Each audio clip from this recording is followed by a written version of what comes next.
चिकित्सा शिक्षा मंत्री विश्वास सारंग ने कोरोना को लेकर बड़ा बयान दिया। उन्होंने कहा कि मध्य प्रदेश में पिछले 24 घंटों में कोरोना संक्रमण के 2044 नए केस मिले हैं, जिसके बाद प्रदेश में कोरोना के कुल एक्टिव मामले 6849 हो गए हैं। कोरोना से निपटने के लिए हमारी व्यवस्थाएं चुस्त दुरुस्त हैं और वैक्सीनेशन अभियान भी सुचारू रूप से चल रहा है। कल से शुरू होने वाली प्रिकॉशन डोज के लिए भी हमारी पूरी तैयारी है। इसके अलावा हर जिले में कोविड सेंटर बनाए गए हैं, जिनमें ठंड को देखते हुए रजाई और कंबल की व्यवस्था की गई है।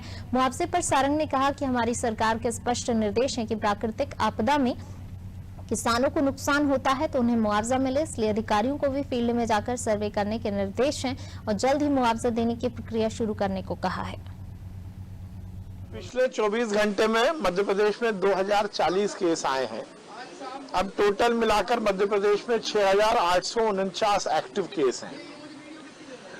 हमारी व्यवस्थाएं चुस्त दुरुस्त है और हम सबसे महत्वपूर्ण जो इस लड़ाई के लिए हथियार है वैक्सीन, उसको लेकर पूरी तरह से काम कर रहे हैं। हमारा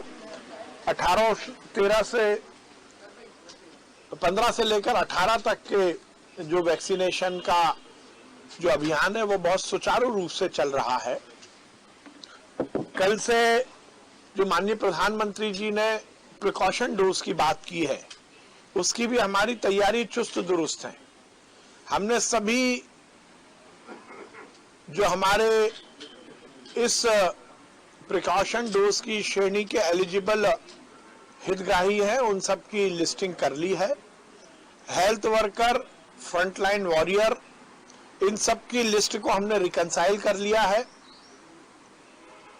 पूरी तरह से यह सुनिश्चित किया गया है कि 60+ के वो नागरिक जो प्रिकॉशन डोज लेना चाहते हैं उन्हें हम प्रिकॉशन डोज उपलब्ध करा सकें। अस्पतालों की स्थिति हमने पूरी तरह चुस्त दुरुस्त की है। वैक्सीनेशन के कारण ये एक अच्छा पहलू है कि जो संक्रमित हो रहे हैं वो एसिम्प्टोमेटिक हैं, उनकी बहुत ज्यादा तबीयत खराब नहीं हो रही और इसीलिए पूरे प्रदेश में हम देखें तो केवल 6% हॉस्पिटलाइजेशन है और उस 6 में से भी केवल 1% है, बल्कि 1% से भी कम है जिन्हें ऑक्सीजन की या आईसीयू की जरूरत हो रही है।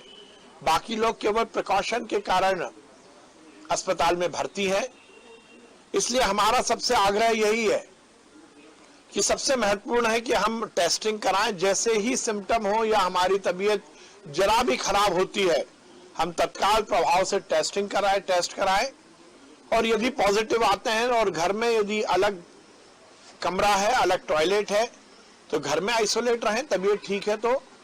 और नहीं तो हमने हर जिले में कोविड केयर सेंटर की शुरुआत की है। उस कोविड केयर सेंटर में इंस्टीट्यूशनल आइसोलेशन में हर तरह की व्यवस्था चुस्त दुरुस्त की गई है।